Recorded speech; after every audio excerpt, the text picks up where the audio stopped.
everyone. Thank you all so much for coming. I'm Sophie. I'm from Bonn in Germany, where I work at a company called Con as a tester, but also recently I've been doing some dev work. In another life, I used to be a mathematician. I know, you. My pronouns are she and her, and you can find me on Twitter and since recently also on Instagram as Mademoiselle Sophie Pofy. And if you add the stuff below that, you can also find me on Mastodon. And I have stickers if you want some. Here's another thing about me. In a minute, you'll find out I have nothing to say. I will stumble my way through a badly crafted talk, devoid of original thought, in subpar English. I don't even deserve to be here. I got the spot only because people felt sorry for the weird girl with a tendency for oversharing who gets strangely intense about games and, oh my God, you're going to hate me. At least that's what that tiny little nagging voice of the monster in my ear is trying to convince me of. I could tell the monster that no, a committee of people who know what they want to hear selected this talk based on a well-written anonymous proposal. And I just used devoid of and subpar in a sentence, so how bad can my English really be? And the last talk I gave was good enough to get me invited to several conferences. Hell, even as a keynote. I must at least be okay at this, right? Okay-ish? But whatever I do, the monster keeps nagging. The monster I'm talking about is called Impostor syndrome, and if you're here, you have probably at least heard of it. I wager many of you hear its whispers every single day. If you don't know, imposter syndrome, also known as imposterism or imposter phenomenon, is a psychological occurrence, not a disorder, where people feel like an imposter about their skills, their talents, their successes and their accomplishments. They attribute all these to external factors like the circumstances or help from others or sheer dumb luck or even mistakes. They don't feel they deserve any of their successes, and as a consequence, they have extreme self-doubt and an intense fear of being found out as a fraud. And if you're now thinking, well, if it must be intense and extreme, then maybe I don't have it after all. It's not that bad. Then maybe that's the monster speaking again. Recently, I've read more and more critical articles about imposter syndrome. Some even suggested that it wasn't a real thing. I beg to differ, it's there. But I agree with these articles on one thing. There's a risk with the term imposter syndrome that these horrible nagging feelings could be attributed to a personal failure of the person who suffers from them. But they aren't. There's nothing wrong with you. It's not your fault. There's often enough an organizational, social, or cultural aspect to it. A lack of proper onboarding procedures can lead to you feeling like an imposter in your job. Being the only one like you in your group can make you feel like a fraud. Doesn't that sound familiar to any of the female career changes in tech, huh? Yeah? Okay. Other factors can be your family, your upbringing, racial identities, gender roles, perfectionism, depression, anxiety. The reasons that I'm not going to go into deep here are diverse and complex. Just being silly isn't one of them. So we now have a general idea of what imposter syndrome is, and I'd like to tell you about my own personal flavor of imposter syndrome, just so you get an idea of how it can manifest. So here's an entirely incomplete list of things that I feel like an imposter about. First of all, my Abitur, that's my A-levels, baccalaureate, high school diploma, because I didn't even work hard to get it. Holding a math diploma, because if anybody ever finds out how bad I am at math, that I don't even know category theory, they will take it away. There's being good at my job, that goes without saying. Calling myself a conference speaker, she says speaking at a conference. Being sporty, because that one is too much work. Having imposter syndrome, doubly so actually, because A, I'm like, really an imposter? And B, if I can name this thing, do I really have it? Could you at least decide, scumbag brain? But no. And also, weirdly, I feel like an imposter about being a cancer survivor. Like, honestly, what's wrong there, brain? So apparently the mechanism in my mind is, in order to be proud of any of my achievements, I have to have worked really hard at it. I have to really suffer. But also, I have to be naturally gifted and never be a beginner at anything. Then I have to be absolutely and undeniably perfect, and no reasonable goal is good enough. Nothing short of a Fields Medal will ever earn me the right to call myself a mathematician. And even if I had one, I'd probably go, yeah, but Peter Scholze earned his at 30, so it's not really a big deal. So if this is my mental image of success, how can I ever hope to achieve? Let's now look at how these feelings hold me back. Maybe some of you can relate. Firstly, like I mentioned, saying, I am good at something is really hard for me. So is saying, I achieved something, even if it's not even debatable. When I have physical proof, like a diploma, I have a sheet of paper saying, that's a smart girl, but still I don't believe it. Which is obviously less than ideal in any situation like job interviews, salary negotiations, performance reviews, or trying to land a conference speaking gig. It's also not only a problem for me, but for others too. When I speak to potential new clients for the company, I have to say that I'm the best choice for the job. Otherwise, the company I work for loses out on revenue. But there's more than not singing my own praise. I avoid situations where I might be judged and, in my mind, found out by others. At uni, exams gave me such violent anxiety that I hyperventilated on the way there. Or worse, I didn't even go. Then I also procrastinate hard on studying for exams and certifications and writing conference proposals. Because if I don't even try, nobody will ever find out how bad I am at that. Not even me. Loophole. Except it isn't, because then if I get by with panicked last-minute studying, I don't feel I deserve the success. Then sometimes I also over-prepare. For some exams, I went into full-on nerd mode and learned the entire set book by heart. Even the bits that the professor explicitly excluded from the exam. Because you never know, right? That took a lot of time and sent me into deep exhaustion after the exam. Then I also don't like asking for things. For a deadline to be extended, for help, for a leg up. I have to do this all on my own and all by the book. I also miss out on a lot of fun stuff because I never give myself permission to be a beginner at something. When I get sick, physically or mentally, I don't seek out help because I'm not sick enough to burden healthcare professionals with my silly little worries. And apparently, being sick is something you can be good or bad at in my mind. That's weird. And I'm also always worried that I lose loved ones when they find out that I'm not actually a kind, funny, or smart person, but a deeply less than mediocre pretender at everything. Who here has similar experiences or something entirely different for the last to achieve? But here's the good news. I am here, so apparently I did apply to speak at the conference. I did finish uni, I did get the job and the raise. The monster voice in my brain is still there and probably always will be, but I've gotten way better at ignoring it and advocating for myself. And so can you. It's probably, like a foreign language. It's hard when you don't learn when you're young, but it's still doable. Here's a few tips. The first one may seem like counterintuitive advice for someone who is scared of being found out as a fraud, but you know what? Faking confidence is allowed. Everybody does it. One thing I use to remind myself of this fact is my command of the English language.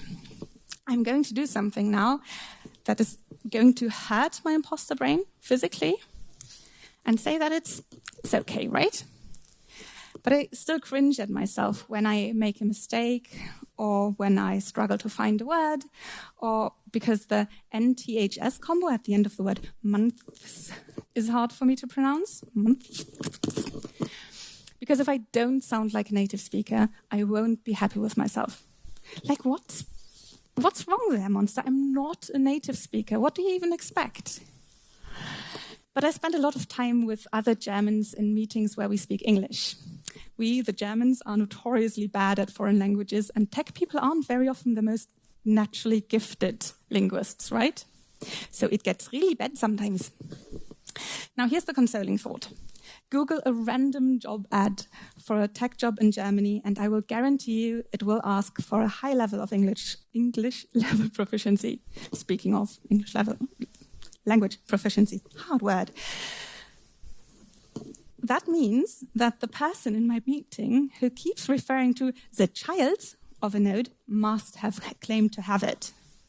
And I, who will now demonstrate that I know and appropriately use the phrase hiding one's light under a bushel, still hide my light under a bushel.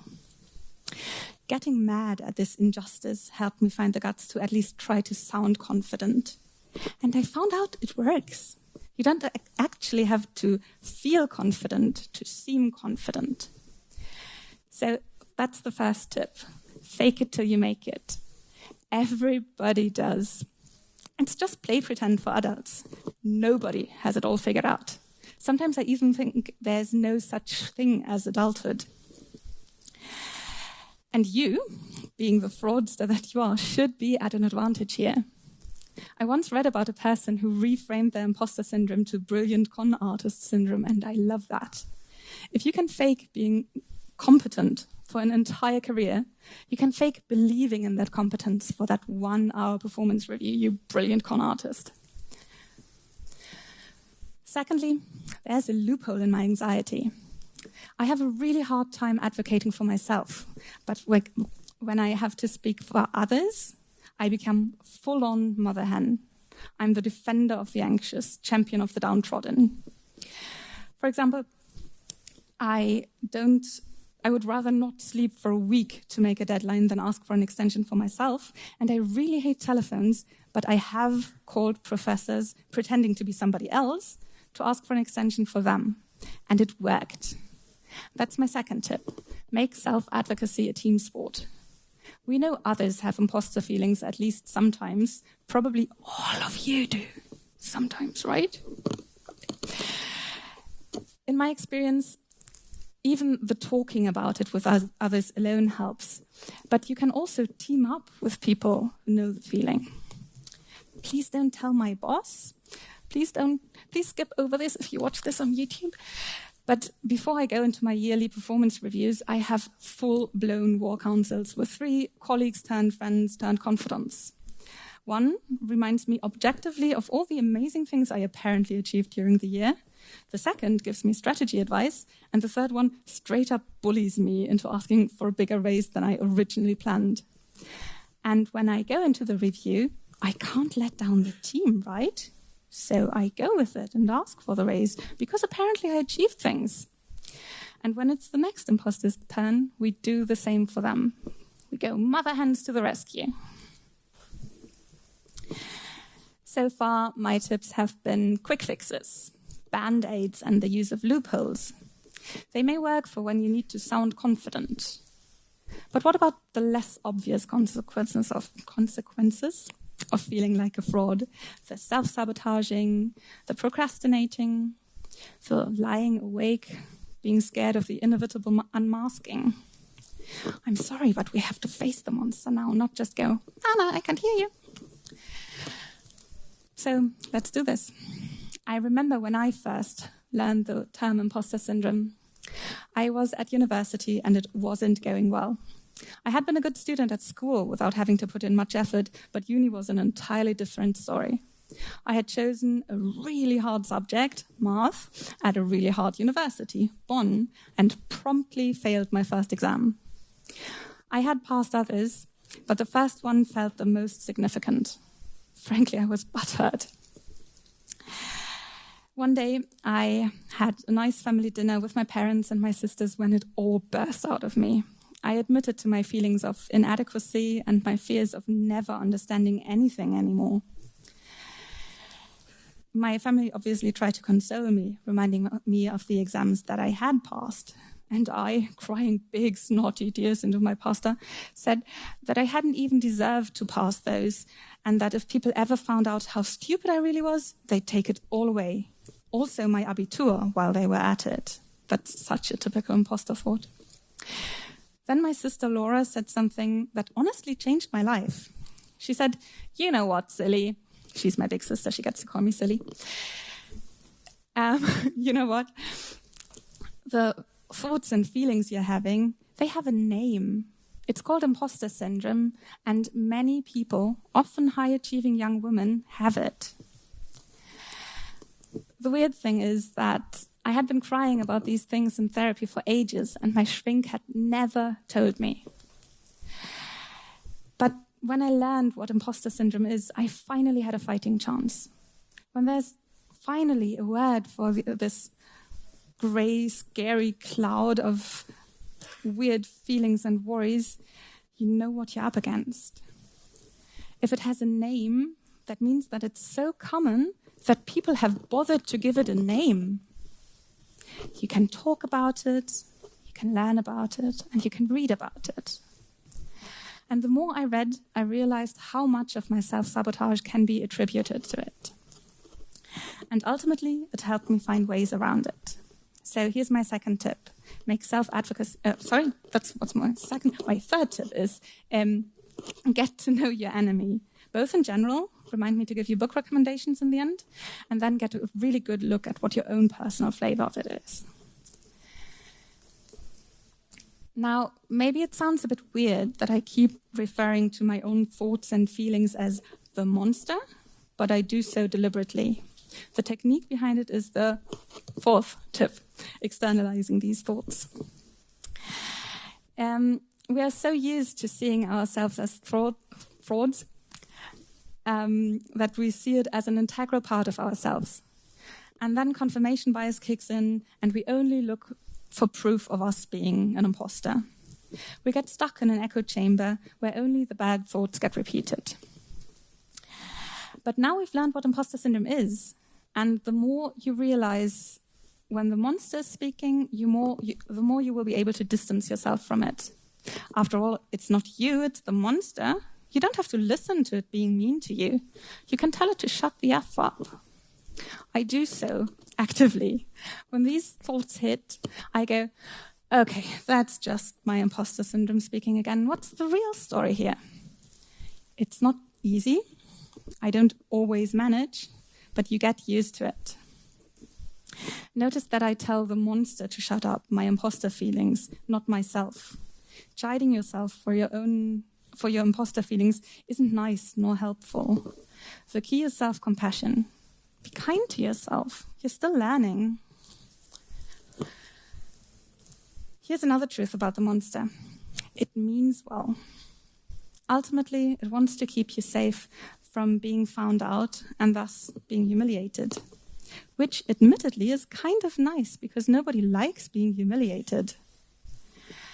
But there's two fundamental flaws in its reasoning. One, you won't be humiliated because you're not a fraud. You can do the thing. You are capable. And two, much more importantly, even if you can't do the thing, not being perfect at everything isn't humiliating. It's human nature. Maybe with this in mind, knowing its good intentions, we can make friends with the monster, or at least peace. I think the long-term key to dealing successfully with imposter syndrome is twofold. For one, we have to relearn a realistic image of competence and success. And secondly, we have to get a reality check on failure. So what is competence? What does it take to be officially allowed to say, I can do the thing? And who is this super official Bureau of Competence that makes these rules anyway? It had better not be us imposters, because wow, do we have a warped sense of competence. In the book, The Secret Thoughts of Successful Women, psychologist Valerie Young describes five competence types prevalent in those with imposter syndrome. There's the perfectionists, who have to be absolutely perfect at things to think of themselves as competent. There's the experts, who have to work and work until they amass all possible knowledge about a subject. There's the natural geniuses, who have to be naturally gifted at something, and working for something doesn't count. Then there's the soloists, who have to achieve everything on their own without any help. And lastly, there's the superhuman type, who have to be perfect at everything, at work, family life, sports, art, music, you name it. I personally fall somewhere in the category of all of the above. But in truth, there's a lot of power in the concept of, good enough. Finding 90% of the bugs is way better than not doing any testing at all, because you're scared of not finding all the bugs. Writing a blog post on your first steps with a new tool will provide valuable insights to someone who's just starting out, even if you're not an expert on the topic. You don't have to literally write the book on it. And working for something is a competence on its own. So is team working. And it can be incredibly freeing to accept something as good enough, instead of obsessing about the last polishing for hours on end, not just in terms of time. Let's look at success now. I know one thing with absolute certainty. Each one of you has achieved a lot of things successfully. I could ask you to make a list, write down every degree, every promotion, every little victory in your private life, every time you've been brave in the face of challenges. No buts allowed. No, it doesn't mean anything. No, I had a lot of help. Write everything down. It will be a long list. You will probably now think, but Sophie, I know all of this, but I still don't feel it. I still feel like an imposter. But here's the thing. Feelings aren't truths. And you can work on how you feel about stuff. We have to internalize our successes to not feel like an imposter, just like we internalized the idea that we are over years and years. But it will take time and effort. One exercise to do that would be listing everything, like I said, keeping a diary of your accomplishments. Another thing I personally do is what I call my rainy day fund. It started at my very first conference talk, when 2 years ago now, after weeks and weeks of agonizing, wondering if I should withdraw from the conference, when I finally did the talk, the reactions were overwhelmingly positive. I actually ugly cried for a while, and then on an impulse, I took screenshots of the session ratings, of all the tweets saying I did well, of all the kind messages I received. And they all went into a folder. And if you're writing something nice about this talk today, it will go into the rainy day fund. I revisit this folder on days when I feel bad or sad or scared about the things that I can and can't do, when the imposter voice gets too loud. And I choose to believe that all these people saying nice things about me cannot all be lying to me. One day it will stick, I'm certain. But until then, I have my fund to tide me over. Now let me tell you something that might surprise you. No human is perfect. Shocker, huh? We all make mistakes. We have flaws. We fail at things. And that's a good thing. I, for example, flunked my driving exam on the first try. It was actually horrible. After 43 of the allotted 45 minutes, when the end was literally in sight, I focused on the wrong thing when turning left, overlooked an oncoming car, and my instructor had to brake, which meant instant fail. Oh, the shame. I thought I'd die of it. I, who took school in her stride, was too dumb to drive. I never ever wanted to do it again. But I did.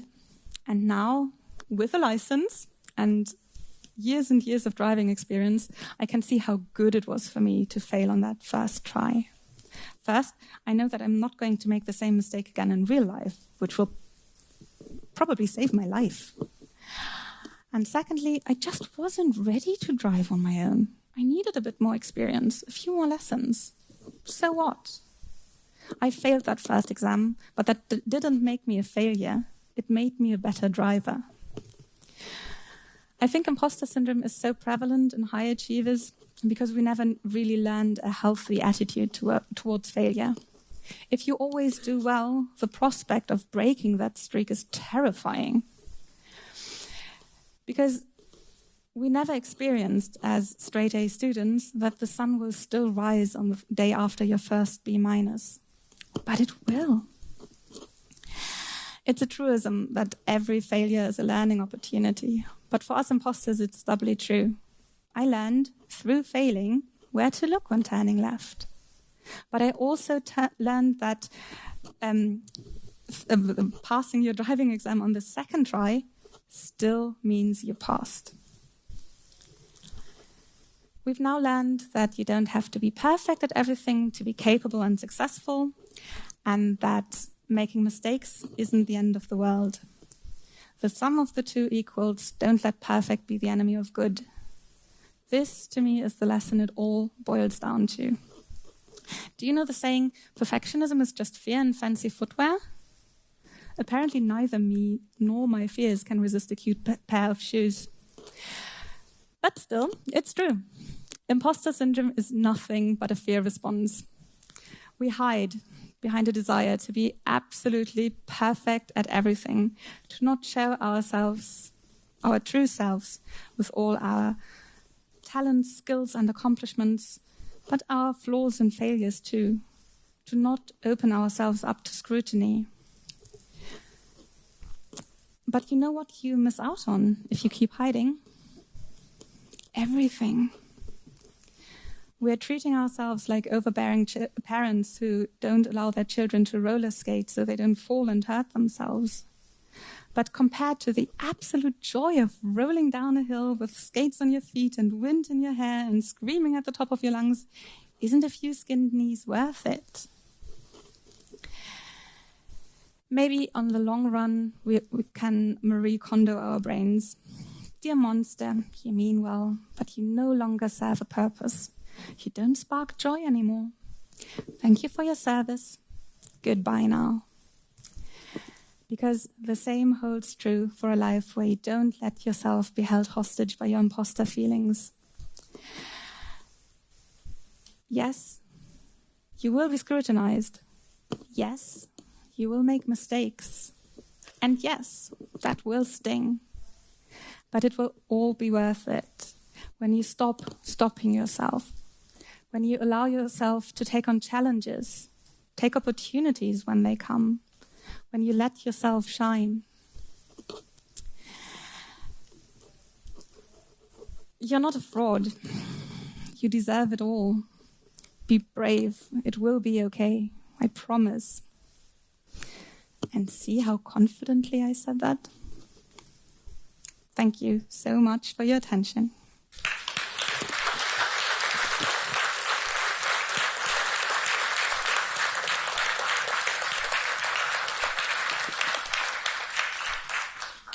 So, do you have questions or thoughts about that maybe? Do you want to? Yes, question. Very interesting. Yeah, you said you started that advocacy thing inside your company. Could you tell us a bit more about it? Like, how do you do something like that? It's rather awkward to have to do that. Like, how do you get to the point where you have that? Did everybody catch the question, or do you want me to repeat it? Okay, so the question was, if I understood it correctly, how do you start making self-advocacy a team sport in your company? because it can be rather awkward talking about that stuff. But in my experience, there's always one point where one person admits to feeling like an imposter. There's always that one person who doesn't have a filter like me and just rambles about stuff and says it. So that would be the perfect opportunity to say, hey, I have that too. Want to pair up on that? It's also not an official thing at the company I work at. It's just, buddies being buddies with each other and inviting others to participate as well. Does that answer your question? Okay, thank you. Are there more questions? Do you maybe want to see the books I talked about? Yes, you do. So I highly recommend these 2 books. One focuses more on being a woman with imposter syndrome. I didn't go into the gender aspect of imposter syndrome because it's a debatable topic, but it's still a good book. And the other one is just for everyone. And they're both really good. I went like, yes, yes, yes, and that too the entire time while reading. So yes, thank you all again for being here. See you next time.